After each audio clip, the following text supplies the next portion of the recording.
पत्रकारिता का जो क्षेत्र है, इस क्षेत्र में भी अगर अध्ययन की प्रबलता होगी तो किसी भी पत्रकार वार्ता में किसी भी नेता से अच्छे प्रश्न पूछे जाएंगे। प्रश्न अच्छा होगा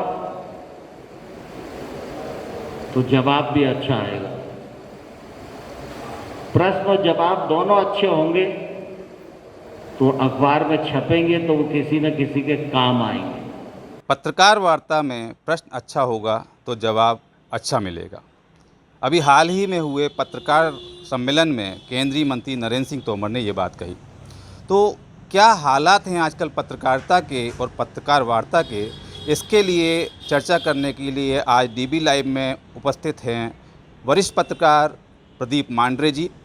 तो मांडरे जी, आपका स्वागत है। और जिस तरह से आज आप देख रहे हैं कि पत्रकारों को प्रश्न करने से रोका जाता है या उनके प्रश्नों को टाला जाता है, और अभी आप उपस्थित थे, केंद्रीय मंत्री नरेंद्र सिंह तोमर जी ने जो मंच से बयान दिया, तो हम उसे क्या बयान माने या नसीहत माने?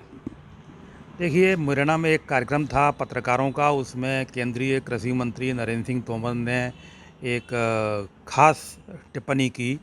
उसमें ये कहा कि पत्रकारों का अध्ययन ज़रूरी है और पत्रकार यदि अच्छा पूछेंगे प्रेस वार्ता में, पत्रकार वार्ता में, उनको अच्छा जवाब मिलेगा। तो ये समझ में नहीं आया अच्छे से उनका अभिप्राय क्या है।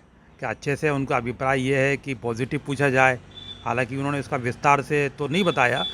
मेरा अपना आकलन ये है कि कुछ दिनों पहले ग्वालियर में केंद्रीय नागरिक उड्डयन मंत्री ज्योतिरादित्य सिंधिया की प्रेस वार्ता हुई थी।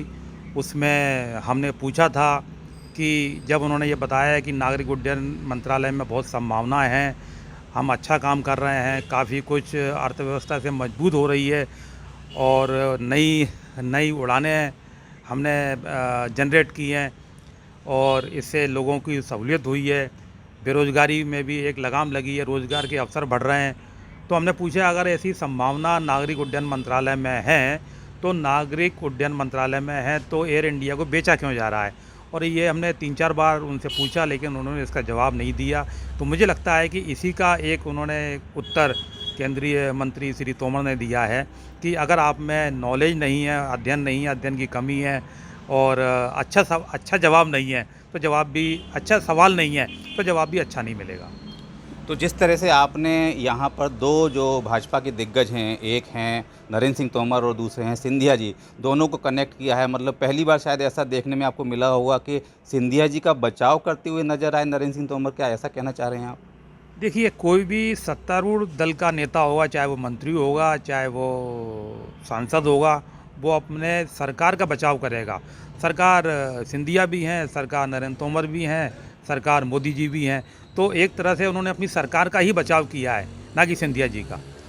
अच्छा, आजकल ये बहुत आम हो गया है, जैसे हम लोग जब पत्रकार वार्ता में जाते हैं तो चाहे पक्ष हो चाहे विपक्ष हो, अपन किसी भी पार्टी की बात नहीं कर रहे हैं, हर पार्टी में ये देखा जाता है कि पहले उनकी एक स्पीच होती है लंबी, आधा घंटा या 1 घंटा स्पीच होती है, उसके बाद आखिरी में 10 मिनट या 5 मिनट का समय दिया जाता है और उसमें भी पत्रकारों के प्रश्न नहीं उठते हैं और जो भी संबंधित नेता होते हैं वो उठकर चले जाते हैं।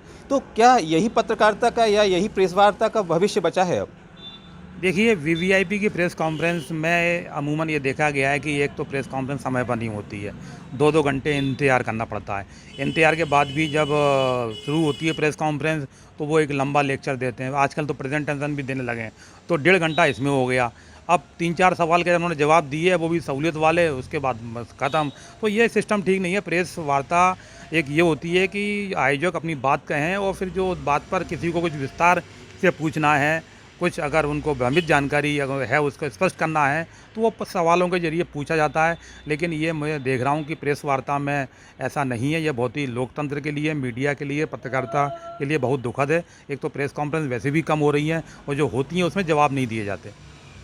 तो जैसा कि आप देख रहे हैं कि कई सारे जो नेता हैं वो तो पत्रकार वार्ता करते ही नहीं हैं और जो कर रहे हैं वो अपनी स्पीच दे के ख़त्म कर देते हैं। तो नरेंद्र सिंह तोमर ने जो ये कहा है कि प्रश्न अच्छे होना चाहिए, तो क्या अभिप्राय था उनका, किस तरह के प्रश्नों को अच्छा माना जाए? देखिए, हम कुछ अखबारों में उनके इंटरव्यू देखते रहे। आज भी मैंने एक अखबार में उनका इंटरव्यू देखा। उन्होंने कहा कि कृषि मंत्रालय एक नया प्रकार का विंडो शुरू कर रहा है, किसानों को एक क्लिक में अपनी समाधान मिल जाएगा। तो वो हमारा अभी कहना ये है कि इस प्रकार से वो चाह रहे हैं कि इस प्रकार से आप सवाल पूछो, इस प्रकार की जानकारी जो शासन की योजनाएँ हैं वो पूछो, उसका हम जवाब देंगे। उनका अभिप्राय ये है कि यही अच्छे प्रश्न हैं। तो आपका कहना है कि केवल जो उनको पसंद हो वही बात कहेंगे, यदि ऐसे प्रश्न होते हैं तो उनको अच्छा प्रश्न माना जाएगा। तो यदि इस तरह के प्रश्न किए जाएंगे तो हमारे लोकतंत्र में जो चौथे स्तंभ का महत्व है, क्या कहीं वो नगण्य नहीं हो जाएगा? बिल्कुल, आपने सही कहा। और अकेले ये सिंधिया जी, ये नरेंद्र तोमर की बात नहीं है। हमने 1-2 बार और देखा है। अभी 4 महीने पहले की बात है, मुख्यमंत्री की जहाँ प्रेस कॉन्फ्रेंस थी शिवराज सिंह चौहान जी की, उसमें नरेंद्र सिंह तोमर जी भी थे, सिंधिया जी भी थे, सारे मंत्री थे क्षेत्र के। तो हमने उनसे पूछा था कि रोपवे को लेकर क्या बीजेपी सरकार का आगे की योजना है, क्योंकि रोपवे को लेकर बीजेपी 20 साल से प्रयासरत कर है और स्वीकृति भी इसकी हो गई है, लेकिन अब ये काम ये बंद पड़ा हुआ है। तो आप आश्चर्य करेंगे, 1 बार, 2 बार, 3 बार, 4 बार मैंने ये प्रश्न पूछा, लेकिन उन्होंने उत्तर तो देना दूर, हमारी तरफ देखा तक नहीं। तो ये वरिष्ठ पत्रकार प्रदीप मांडरे जी हमारे साथ थे, जिनके साथ हमने चर्चा की है कि प्रेस वार्ता की वर्तमान स्थिति क्या है। तो आप हालात देख रहे हैं कि कई सारे पक्ष विपक्ष के नेता तो प्रेस वार्ता करना पसंद नहीं करते हैं, और जो पसंद करते हैं वो ये चाहते हैं कि उनके द्वारा जो प्रश्न उनको पसंद हों या उनके द्वारा जो प्रश्न दिए जाएँ, केवल वही प्रश्न किए जाएँ। तो यदि ये हालत रहेगी तो जनहित के मुद्दे कहाँ जाएंगे, और पत्रकार वार्ता में यदि जनहित के मुद्दे नहीं उठाएंगे तो पत्रकार का या जो हमारी प्रेस है, चौथा स्तंभ है, उसका लोकतंत्र में क्या महत्व रह जाएगा। इसी एक ज्वलंत प्रश्न के साथ मैं गजेंद्र इंगले, डीबी लाइव के लिए।